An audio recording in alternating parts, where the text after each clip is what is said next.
হায়, যেই দিন ফেরেশতারা পর্যন্ত মাটিতে পড়বে আর চিৎকার দিবে রব্বি সাল্লিম সাল্লিম, রব আমাকে বাঁচান।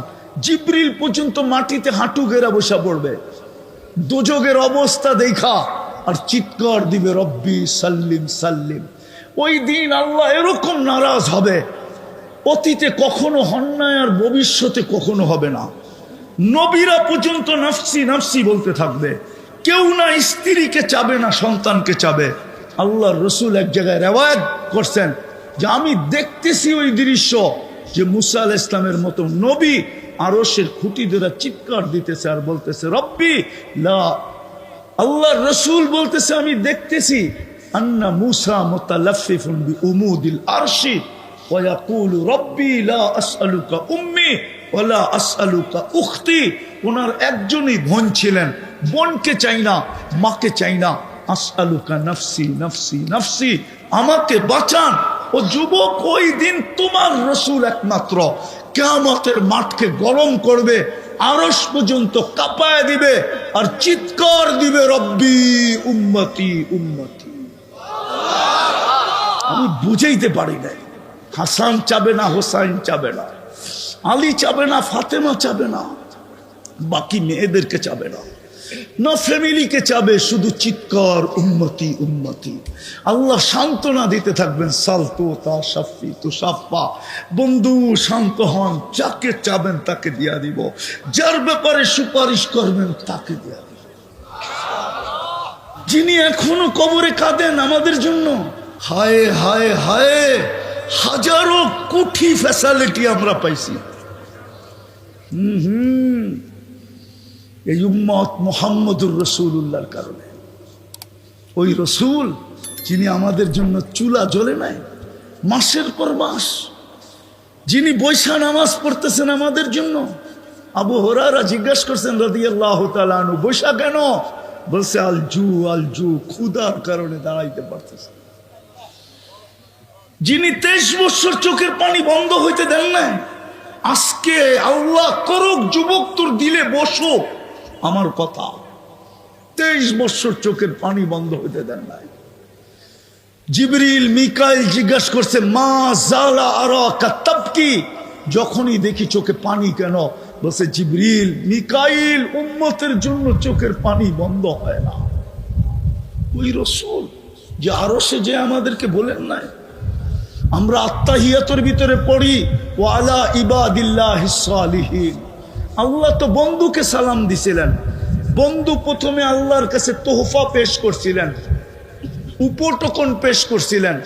আত্তাহিয়াতু লিল্লাহি ওয়াসসালাওয়াতু ওয়াত-তাইয়্যিবাতু, তারপরেই তো আল্লাহ খুশি হয়ে বসে আসসালামু আলাইকা আইয়ুহান নবী ওয়া রাহমাতুল্লাহি ওয়া বারাকাতু। আল্লাহ তো বন্ধুকে সালাম দিছিলেন, আমাদেরকে তো দেন নাই। বন্ধু তো চিৎকার দিয়ে উঠছে আমাকে সালাম উম্মত। আরো সে যে যিনি উম্মত বলেন নাই। আগের দিকে যাওয়া যাবে না, সময় কম। এতটুকু শুনাই, মুসা আলাইহিস সালামকে নিজের দর্শন দেন নাই, শুধু তাজাল্লি দিছেন। ফাতাজাল্লা লিল জাবাল, তাজাল্লি দিছেন। 40 দিন বেহুশের মতো ছিলেন মুসা আলাইহিস সালাম। আর আল্লাহর রসুল তো নৈকট্য লাভ করতে করতে করতে করতে করতে কাবা কাউসাইনি আও আদনা সুম্মা দানা ফাতাদাল্লা ফাআওহা ইলা আবদিহি মা আওহা, এরকম কাছে চলে গেছেন, এরকম নৈকট্য লাভ করছেন যেখানে নূরের জগৎ, কোনো পর্দা নাই। ওইখানে যাওয়ার পরে তো হায় হায় হুশি হারায় ফেলার কথা ছিল। জিবরিলই তো বললেন যিনি নুরীদের সর্দার, নূরের তৈরি ফেরেশতা। জিবরিল আলাইহিস সালাম চিফ অফ স্টাফ, ফেরেশতাদের সর্দার।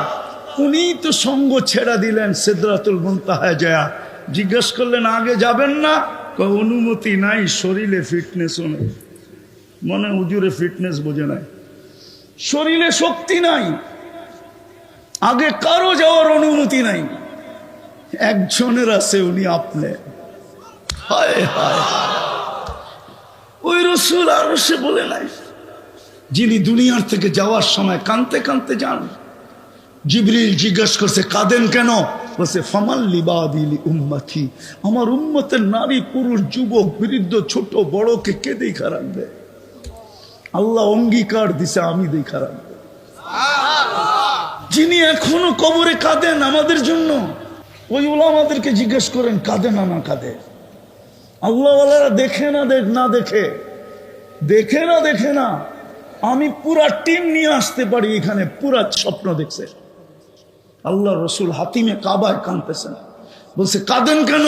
বলছে আমার বাংলাদেশের উম্মতের জন্য কাঁদি। আমার বাংলাদেশের উম্মত সরল সহজ সাদা সিধা, যেই দিকে বাতাস ওই দিকে পারো। আমার বাংলাদেশের উম্মতের জন্য কাঁদি। এই জন্য আমি বলি আল্লাহ রসুলের পক্ষ থেকে বাংলাদেশের মানুষ সরল সহজ সাদা সিধা। কি হ্যাঁ হ্যাঁ, নাইলে বিদেশি ইনপুটেড কাদিয়ানি বাংলাদেশে কেমনে আইসা জায়গা গাড়ে? কাদিয়ানি তো ইনপুটেড আমাদের দেশে।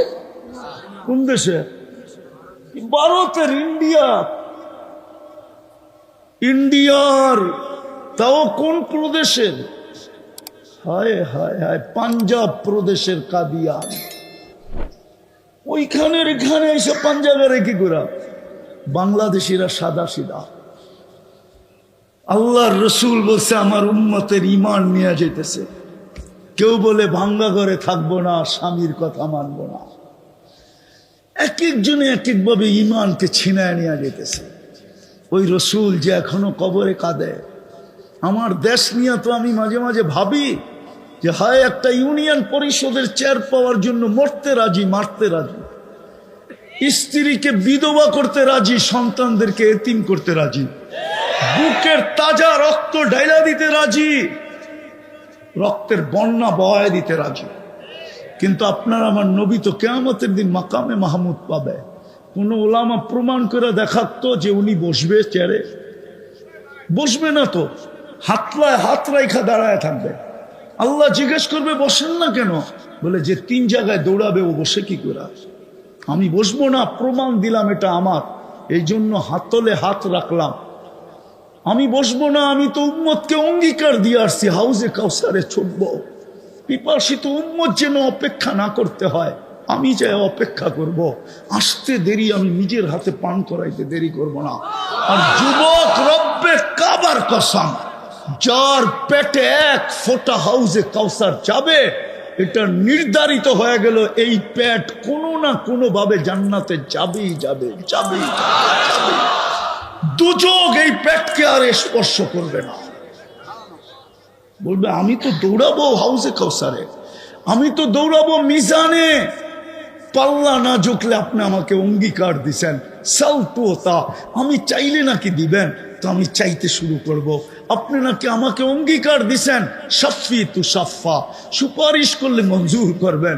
আমি ওইখানে দাঁড়াই সুপারিশ করতে থাকবো। আপনি অঙ্গীকার দিছেন আমাকে সৌফা ইউতিকা রাব্বুকা ফাতারদা, আপনাকে আমি রাজি করে ছাড়বো। তা আমি চিৎকার দিব, উম্মতের পাল্লা ঝোঁকে না, আমি রাজি হব না না না না।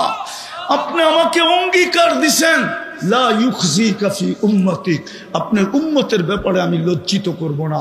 তো আমি চিৎকার দিব, এখনই তো ঘোষণা হবে হাসিরা ফুলান ইবনে ফুলান, অমুকের ছেলে অমুক, অমুকের উম্মতের অন্তর্ভুক্ত, চিরদিনের জন্য অসফল হয়ে গেছে। আমি লজ্জিত হয়ে যাব। পাল্লা ঝুঁকায় দেন না। আল্লাহ বলে বন্ধু আমি ঝুঁকায় দিব। আমি ওইখানে মিজানের পাশে ছুটবো, ওইখান থেকে পলসেরাতে যাব। যদি পার না হইতে পারে দুরুদের গাঠি দিয়ে পার করায় দিব। আমি লেখি নাই, ইমাম কর্তুবী রহমতুল্লাহ আলাইহি লেখছেন।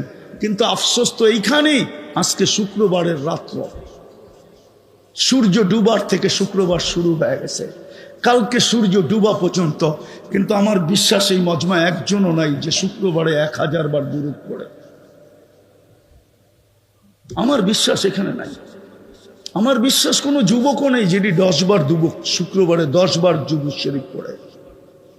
অথচ আল্লাহ রসুলের অনুরোধ ছিল, আবেদন ছিল, আমাদের কাছে দরখাস্ত ছিল, হায় শুক্রবারে আমার উপরে বেশি বেশি দুরূদ পড়ে না উম্মাহ। ওই রসুল। যুবক, জানি না তুমি বুঝবে কিনা, কিয়ামতের দিন ১৬ লক্ষ নবী, ৩১২ জন রসুল। হয় হয় যেই দিন ফেরেশতারা পর্যন্ত মাটিতে পড়বে আর চিৎকার দিবে রব্বি সাল্লিম সাল্লিম, রব আমাকে বাঁচান। জিবরিল পর্যন্ত মাটিতে হাঁটু গেরা বসা পড়বে দোজগের অবস্থা দেখা আর চিৎকার দিবে রব্বি সাল্লিম সাল্লিম। ওই দিন আল্লাহ এরকম নারাজ হবে, অতীতে কখনো হন নাই আর ভবিষ্যতে কখনো হবে না।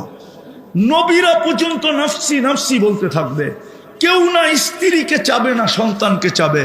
আল্লাহর রসুল এক জায়গায় রেওয়ায়াত করছেন যে আমি দেখতেছি ওই দৃশ্য, যে মুসা আলাইহিস সালামের মতো নবী আরশের খুঁটি ধরে চিৎকার দিতেছে আর বলতেছে রব্বি লা।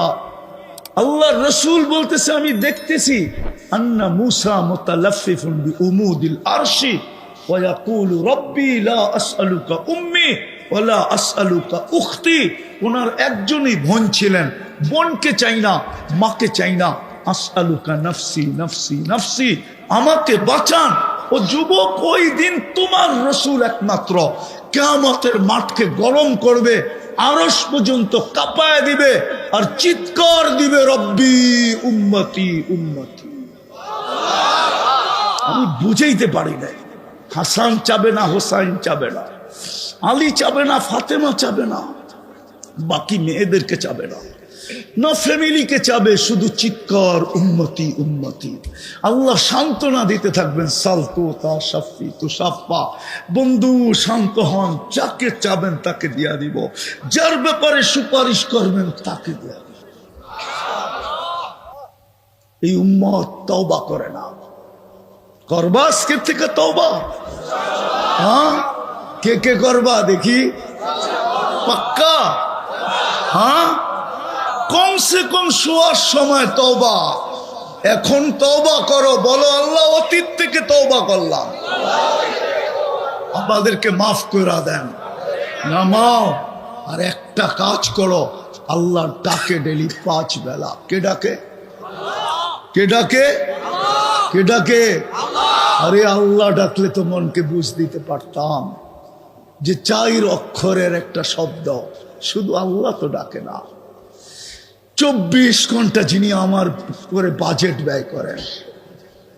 হয় আসলিয়ার মানুষ, যদি পানির দামে অক্সিজেন কিনতে হতো, পানির দামে, এইখানে ফ্যাক্টরি একটা চুপড়ি পর্যন্ত হতো না। চুপড়ি ডেলি 16,500 টাকা পার হেড বিল দিতে হতো, মাসে 4,95,000 টাকা বিল দিতে হতো যদি পানির দামে অক্সিজেন কিনতে হতো। 30 টাকা লিটার, ডেলি আমরা 550 লিটার অক্সিজেন নেই। আল্লাহ ব্যয় করে এটা আল্লাহ। ওই আল্লাহ ডাকে 5 বেলা। ওই আল্লাহ ডাকে, শুধু আল্লাহ ডাকে না, রহমান ডাকে, রহিম ডাকে, মালিক ডাকে, কুদ্দুস ডাকে, সালাম ডাকে, মুমিন ডাকে, মুহাইমিন ডাকে, আজিজ ডাকে, জব্বার ডাকে, মুতাকাব্বিরুল খালিকুল বারিউল মুসাব্বিরুল গফফারুল কহ্হারুল ওয়াহ্হাবুর রাজ্জাকুল ফাত্তাহুল আলিমুল কাবিদুল বাসিতুল খাফিদুর রাফিউল মুইজ্জুল মুদিল্লুস সামিউল বাসিরুল হাকামুল আদলুল লতীফুল খবীরুল হালিমুল আযীমুল গফুরুশ শাকুরুল আলিয়ুল কবীরুল হাফিজুল মুকিতুল হাসিবুল জলিলুল করিমুর রকিবুল মুজিবুল ওয়াসি আল হাকিমুল ওয়াদুদুল মজিদুল বাঈসুশ শহীদুল হকুল ওয়াকিলুল কবিয়ুল মতিনুল ওয়ালিয়ুল হামিদুল মুসি আল মুবদি আল মুঈদ আল মুহয়ি আল মুমীত আল হাইয়্যু আল কাইয়্যুম আল ওয়াজিদ আল মাজিদ আল ওয়াহিদ আল আহাদ আল সামাদ আল কাদির আল মুক্তাদির আল মুকদ্দম আল মুআক্খার আল আউয়াল ওয়াল আখির আল যাহির ওয়াল বাতিন আল ওয়ালি আল মুতাওয়ালি আল বাররু আত তাওয়াব আল মুনতাকিম العفو الرؤوف مالك الملك ذا الجلال والإكرام المقسط والجامع والغني والمغني المانع الضار النافع النور الهادي البديع والباقي الوارث والرشيد الصبور جل جلاله 99 পদের মালিক আল্লাহ ডাকে, দামি বানানোর জন্য ডাকে, জান্নাতের চাবি দিতে ডাকে।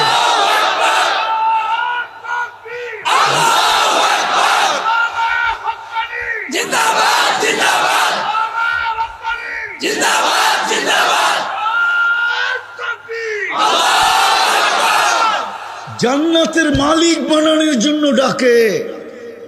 তোমাকে আমাকে দামি বানানোর জন্য ডাকে। হ্যাঁ হ্যাঁ, ওলামা মানবে কিনা আমি জানি না। এই উম্মত দোজখে যাবে আমি মানি, কিন্তু হাতকড়ি থাকবে না, পায়ে বেড়ি থাকবে না, গলায় ছিকল থাকবে না, চেহারা চকচকে থাকবে। দোজখের দারোগা মালিক জিজ্ঞেস করবে এটা আবার কেমন আসামি, হাতকড়ি কই, বেড়ি কই, ছিকল কই, চেহারা চকচকে। আল্লাহ বলবে আমার বন্ধুর উম্মত, বেশি কথা কইস না। বলবে হাতকড়ি নাই কেন? বলে যেই হাত উঁচুতে ব্যবহার হয় ওই হাতে হাতকড়ি লাগে না। বলছে পায়ে বেড়ি নাই কেন? বলে যেই পাও আমার ঘরের দিকে হাঁটে ওই পায়ে বেড়ি লাগে না। বলছে গলায় ছিকল নাই কেন, চেহারা ঝকঝকে কেন? বলছে মালিক যেই কপাল আমার কুদরতি পায়ে লাগে ওই চেহারা কোনোদিন কালো হয় না, ওই গলায় কোনোদিন ছিকল লাগে না। 3 জায়গায় আগুন দিবে না, হাতে পায়ে চেহারায়, বাকি শরীরে লাগায় দাও। ও যুবক, উম্মতে মুহাম্মদী হওয়ার কারণে চলো আজকের থেকে অঙ্গীকার করি, তওবা তো ডেলি করবই, আজকের থেকে নামাজ ছাড়বো না। পাক্কা? হ্যাঁ, ওয়াদা? নামাও। যদি উম্মত আজও 5 ওয়াক্ত নামাজ পড়তো তাহলে উম্মতের এই দুর্দশা হতো না। ফিলিস্তিনের যুদ্ধ আমার যুগ বিয়োগে মিলে না, হুজুরদের মিলতে পারে, দুনিয়ার সবার মিলতে পারে, আমার মিলে না। আমি যুগ বিয়োগ মিলাইতেই পারি না। পারবো কোত্থেকা? আমি 15 বছর আগে 2 চোখে 2010-এ আমি চিনি ইব্রাহিম আলাইহিস সালাম কোথায় ঘুমায়, আমি চিনি মুসা আলাইহিস সালাম কোথায় ঘুমায়, আমি চিনি ওনার শ্বশুর সোহাইব আলাইহিস সালাম কোথায় ঘুমায়, আমি চিনি ওনার শিষ্য ইউসা বিন নুন কোথায় ঘুমায়, আমি চিনি 70,000, আরে আমি চিনি 70 জন নবীর কবর কোথায় কোথায় চিহ্নিত, আমার এই 2 চোখে দেখা আছে।